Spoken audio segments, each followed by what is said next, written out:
사는 것과 연명하는 것은 다릅니다. 사는 것과 살아지는 것은 다릅니다. 월급만 먹고 사는 것과 비전을 먹고 사는 것은 다릅니다. 그냥 사는 것하고 의식을 지니고 사는 것이 그게 어찌 같겠습니까? 사람은 누구나 다 나이를 먹습니다. 그냥 살기만 하면 됩니다. 저절로 나이 먹습니다. 하지만 성숙한 사람이 되는 것은 다릅니다. 그냥 산다고 되는 일이 아닙니다. 의식을 지니고 그에 따라 살아야 됩니다. 사람은 누구나 다 때가 되면 특별한 장애가 없는 한 다 말을 할 수 있게 됩니다. 그냥 살기만 하면 됩니다. 하지만 말의 품격을 지닌 사람이 되는 건 다릅니다. 그냥 산다고 되는 일이 아닙니다. 의식을 지니고 그에 맞게 살아야 됩니다. 영적으로도 구원받은 하나님의 자녀가 되는 건 참 쉽습니다. 그냥 받아들이기만 하면 됩니다. 나는 아무것도 안 했는데 하나님이 다 하십니다. 하지만 하나님의 자녀답게 사는 건 다릅니다. 그건 그냥 산다고 되는 일이 아닙니다. 의식을 지니고 영적 싸움 싸워야 됩니다. 아름다운 꽃밭을 망치는 방법은 발로 밟고 손으로 꺾는 게 아닙니다. 그냥 그대로 두면 됩니다. 그러면 잡초가 무성해지고 벌레가 생겨서 저절로 엉망이 되어버립니다. 나를 망치는 방법도 마찬가지입니다. 일부러 타락하겠다고 발버둥치며 죄악된 곳 찾아다니고 하나님 대적할 필요 없어요. 그냥 살면 됩니다. 그냥 사라지는 대로 살면 됩니다. 그러면 자연히 하나님의 뜻과 반대되는 사망의 길로 나아가게 됩니다. 성경은 하나님의 심판을 받았던 패역한 사람들을 고발합니다. 우리는 가나안에 절대 못 들어간다, 애굽으로 돌아가자 반역했던 광야의 백성들, 심판을 받아 멸망당하기까지 계속 우상을 숭배했던 이스라엘 백성들. 여러분, 이 사람들 사람 자체가 특별히 악했던 것 아닙니다. 그냥 평범한 사람들이었고 보통 사람들이었어요. 단 한 가지, 이들에겐 내가 어떻게 살아야 되는지에 대한 의식이 없었습니다. 그냥 살았습니다. 출애굽해서 광야를 걷고 있으면서도 출애굽의 목적이 무엇인지, 약속의 땅에 정착한 이스라엘이 되었으면서도 하나님의 백성 이스라엘이 되었다는 것이 뭘 의미하는지 전혀 의식 없이 살았어요. 그냥 살았습니다. 그 결과가 영적 몰락과 하나님의 심판입니다. 하나님의 백성은 그냥 살면 안 됩니다. 그냥 시간에 떠밀려 살아가면 안 됩니다. 내가 누구인지, 그리스도인으로서 내 삶의 궁극적인 목적이 무엇인지 분명한 의식을 지니고 그에 맞게 살아가야 됩니다. 오늘 본문은 주님이 가나 혼인잔치에서 물을 포도주로 바꾼 사건의 증언입니다. 오늘날의 혼인잔치는 보통 한두 시간 정도의 피로연이지만 당시 이스라엘의 혼인잔치는 일주일 동안 지속이 되었는데 이러한 잔치 도중에 포도주가 다 떨어졌습니다. 당시 잔치는 포도주가 없으면 지속이 불가능했다고 합니다. 자, 그러니 얼마나 큰 낭패입니까? 중간 내용 다 생략하고 이 상황에서 예수님은 물을 포도주로 바꾸셨습니다. 11절은 이것이 예수님이 첫 번째 행하신 첫 이적이었음을 증언합니다. 예수님이 메시아로서 행하신 첫 이적 사역입니다. 자, 이 사건은 노래로도 만들어질 만큼 유명한데 주님이 물로 포도주를 만들어 주심으로써 포도주가 떨어져서 발을 동동 구르는 사람의 안타까움을 해결해 주셨다. 이게 이 사건이 전달하려는 메시지 아닙니다. 잔치 중간에 포도주가 없어진 것을 보니 아마 주최 측의 준비에 상당한 착오가 있었던 것 같은데 주님이 그러한 인간적 실수를 해결해 주는 것으로 메시아 사역의 첫 이적을 행하지는 않으셨겠죠. 여러분, 주님의 메시아 사역의 목적이 무엇인가요? 주님은 십자가 죽음과 부활을 통해서, 즉 십자가 사건을 통해서 인간의 죄의 문제를 해결해 주심으로 죄로 인해 사단에게 속했던 죄의 종도를 구출해서 하나님 나라 천국으로 옮겨 주십니다. 하나님 나라 천국에 들어가도록 해 주십니다. 이것이 우리가 받은 구원이고, 주님은 이것을 위해서 이 땅에 오셨고 사역하셨습니다. 자, 그런데 주님은 우리가 하나님 나라 천국에 들어가는 것을, 이제 사단의 종에서 풀려나서 죄 문제 해결하고 하나님 나라 천국에 들어가는 것을 혼인잔치에 참석하는 것으로 말씀하십니다. 예를 들면 마태복음 22장 1절에서 주님 말씀하십니다. 천국은, 즉 하나님 나라는 마치 자기 아들을 위하여 혼인잔치를 베푼 어떤 임금과 같으니라고 말씀하십니다. 계시록 19장 9절에서도 구원받은 자들을 어린 양의 혼인잔치에 청함을 받은 자들이라 말합니다. 우리가 잘 아는 열처녀 비유에서도 마찬가지예요. 열처녀 가운데 기름을 준비한 자들만 천국에 들어가게 되는데, 이것을 역시 혼인잔치에 참여하는 것으로 말합니다. 마태복음 25장 10절입니다. 그들이 사러 간 사이에, 즉 기름을 준비하지 않은 사람들이 기름을 사러 간 사이에 신랑이 오므로, 예수님이 오심으로 준비했던 자들은, 기름을 준비했던 자들은 함께 혼인잔치에 들어가고, 즉 천국에 들림받고 문은 닫힌지라 그랬습니다. 혼인잔치에 참여하는 것, 그것이 마지막 구원의 완성입니다. 즉 주님은 우리에게 혼인잔치를 책임져 주시는 분입니다. 자, 오늘 본문의 사건은, 본문 혼인잔치의 사건은 바로 이러한 관점에서 읽어야 됩니다. 자, 잔치 도중 포도주가 다 떨어졌으니까 이제 혼인잔치는 파탄이 날 지경에 처했습니다. 판은 깨지고 사람들은 야, 이게 뭐야? 허탈한 심정으로 돌아갈 처지가 되었어요. 그런데 주님이 물을 포도주로 바꾸심으로 사람들이 풍성한 혼인잔치를 누릴 수 있도록 하셨습니다. 이것은 상징적인 이적입니다. 주님은 이를 통해서 자신이 천국의 혼인잔치를 책임지시는 분이심을 상징적으로 보이셨습니다. 다시 말해서 이 땅의 혼인잔치를 누릴 수 있도록 해 주심으로써 자신이 천국의 혼인잔치를 누릴 수 있도록 해 주는 분이심을 상징적으로 보이신 겁니다. 요한복음을 주의 깊게 읽어보신 분이라면 주님이 종종 이런 의미의 기적을 행하신다는 사실을 알 겁니다.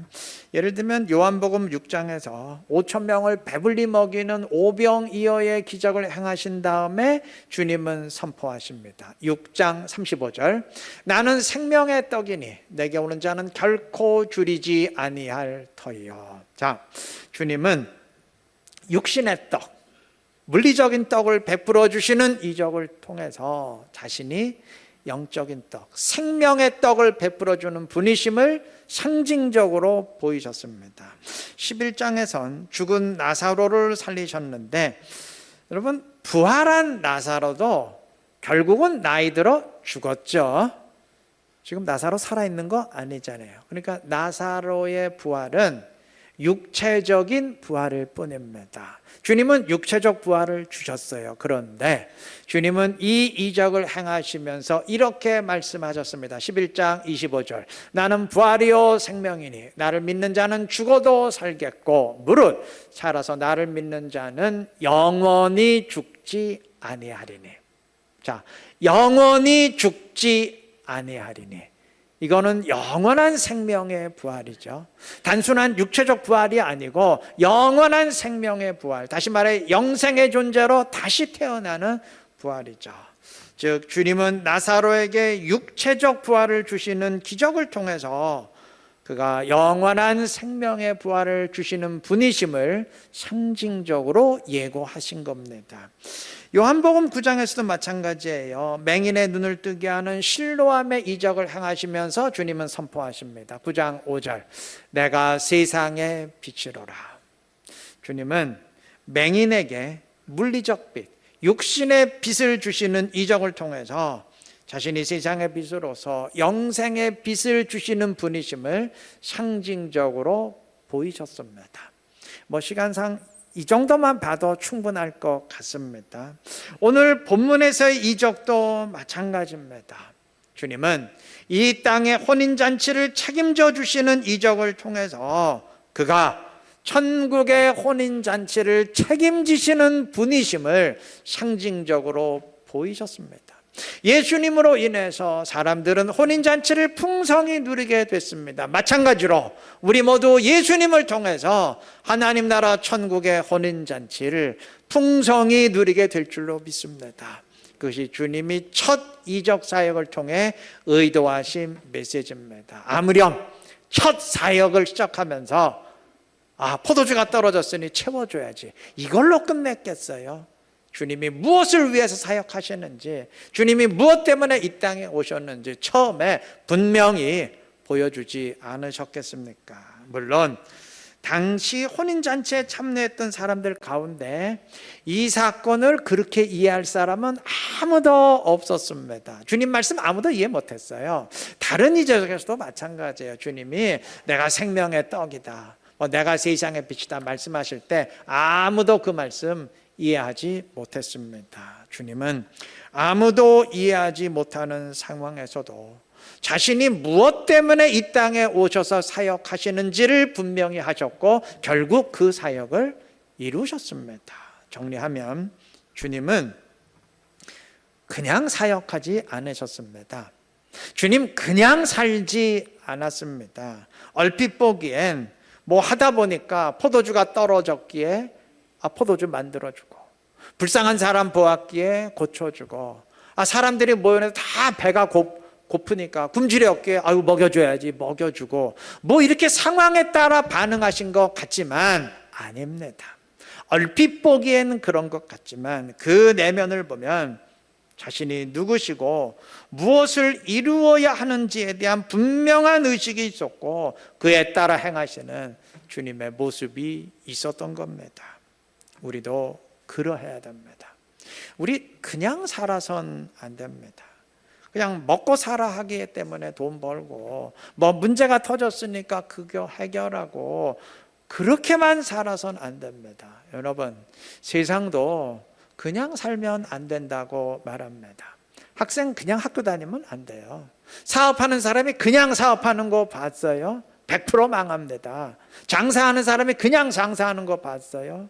그냥 해서는 안 되죠. 목사도 그냥 목회해서는 안 됩니다. 여러분, 세상도 그냥 살아서는 안 되는데 하물며 하나님 나라의 백성된 우리가 그냥 살아서야 되겠습니까? 물론 세상을 사는 이상 당연히 상황에 따라 움직여야 되겠지만 그렇게만 살아선 안 됩니다. 얼핏 보기엔 그저 남들과 똑같이 세상을 사는 것 같지만 그러나 그 속엔 내가 구원받은 하나님의 자녀라는 그리스도인이라는 분명한 의식이 있어야 하고 그에 맞게 그에 따라 살아야 될 줄로 믿습니다. 우리는 그리스도인으로서 하나님의 자녀입니다. 구원받은 사람입니다. 세상 사람들과 구별된 사람들입니다. 부디 그냥 살지 마시고 분명한 의식을 지니시고 하나님의 자녀로 살아가시기를 바랍니다. 그래서 세상을 살되 세상과 구별된 삶을 통해서 주님의 영광 돌리고 주님의 기쁨이 될 수 있는 지혜롭고 신실한 우리 이런게 모든 성도님들 되시기를 바랍니다.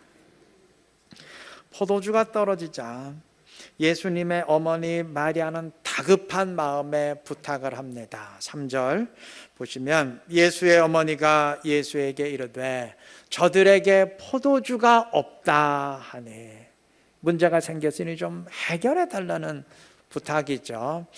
제3자가 듣기엔 아니 포도주가 떨어진 걸 어떻게 하라는 말이냐. 내가 무슨 포도장, 양조장 주인도 아니고 뭐 황당할 수 있죠. 그런데 어머니 마리아는 아들 예수가 보통 사람이 아니라는 건 이미 알지 않습니까? 그러니까 부탁한 겁니다. 그런데 예수님의 답변이 차가워도 너무 차가워요.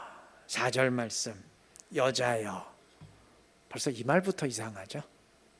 어머니 보고 여자여가 뭐예요? 여자여, 나와 무슨 상관이 있나이까? 내 때가 아직 이르지 아니하였나이다. 자, 그 앞에 여자여 나와 무슨 상관이 있나이까? 요거는 오후 예배 때 제가 설교할 거고요. 요 시간에는 내 때가 아직 이르지 아니하였나이다. 이 말에만 주의를 기울여 보십시다. 흔히 이 말을 이렇게 해석해요.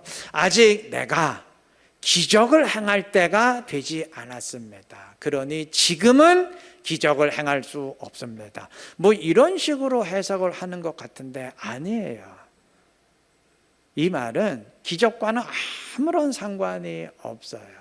그 이유는 100% 확실합니다. 여러분, 내 때가 이르지 아니하였다라는 주님의 말씀은 여기서만 하신 말씀이 아니고 주님이 계속 하시는 말씀입니다. 예를 들면 7장 7절에서도 예수께서 이르시되 내 때는 아직 이르지 아니하였거니와 똑같은 말씀을 하십니다.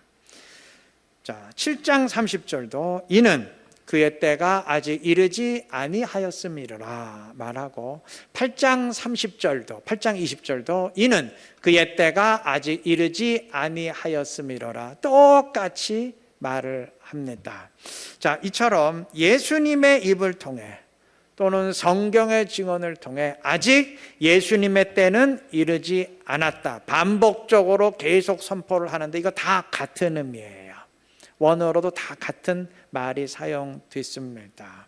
자, 그렇다면 이 말은 내가 아직 기적을 행할 때가 되지 않았습니다. 이 의미는 절대 될 수가 없어요. 왜냐하면 아직 한 번도 기적을 행하기 전에는 그런 의미로 말할 수 있지만 아니 기적을 행한 다음에 아직 내가 기적을 행할 때는 되지 않았습니다 말하고 그 다음에 또 기적을 많이 행한 다음에 불쑥 아직 내가 기적을 행할 때는 되지 않았습니다 말하고 그 다음에 기적을 많이 행한 다음에 또 아직 내가 기적을 행할 때는 되지 않았다. 무슨 정신병자예요? 말이 안 되잖아요. 넌센스죠, 넌센스. 예, 그 의미는 절대 될 수가 없어요. 자, 그러면 아직 내 때가 이르지 않았다. 예수님의 말씀이 무슨 의미일까요? 성경이 분명히 답을 말해 줬습니다. 아까 언급한 7장 30절 그리고 8장 20절이 이게 무슨 의미인지 분명한 상황 설명을 합니다.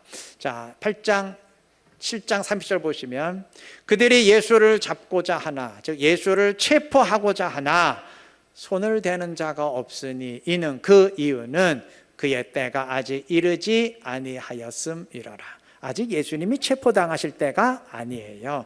8장 20절도 마찬가지입니다. 이 말씀은 성전에서 가르치실 때에 헌금함 앞에서 하셨으나 잡는 사람이 없으니 즉 체포하는 사람이 없으니 이는 그 이유는 그의 때가 아직 이르지 아니하였음이니라. 자, 아직 예수님의 때가 이르지 않았다는 말은 아직 예수님이 체포당하시고 십자가 사건을 당할 때가 되지 않았다 그 의미입니다. 그래서 7장 3절과 4절에서 예수님의 동생들이 예수님을 질책합니다. 형님 제발 부탁인데 여기를 떠나서 유대 예루살렘으로 가십시오. 큰 무대로 가십시오.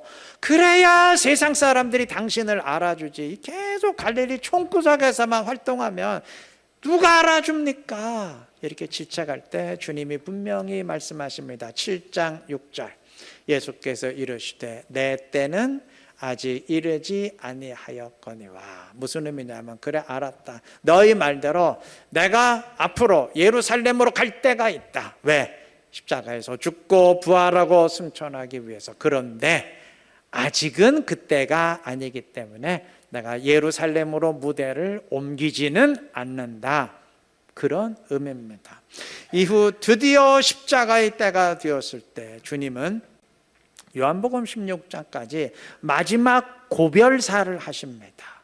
그리고 그 고별사를 마친 다음에 이제 선포하십니다. 17장 1절 예수께서 이 말씀을 하시고 눈을 들어 하늘을 우러러 이르시되 아버지여 때가 이르렀사오니.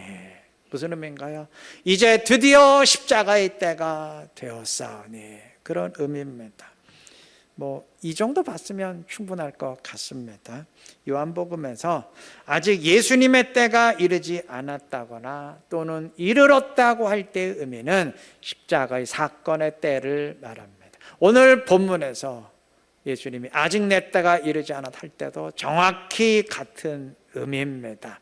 자, 그럼 이제 분명히 질문하실 거예요. 아니, 그러면 좀 이상한데요? 마리아는 지금 포도주가 떨어졌다고 부탁을 하는데 예수님은 밑도 끝도 없이 아직 십자가의 때는 이르지 않았습니다. 말이 대답이 안 되지 않습니까? 동문서답 아닙니까? 하신다면 예, 맞아요.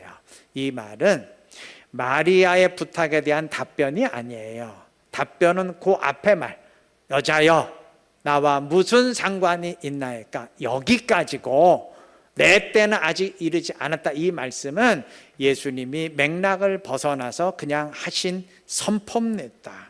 주님은 종종 이런 식으로 선포하세요. 본문 다음 장인 3장 14절에서 주님은 니고데모와 대화하는 도중에 불수 모세가 광야에서 뱀을 든 것 같이 인자도 들려야 하리니 하면서 자신의 십자가 사건을 말씀하십니다.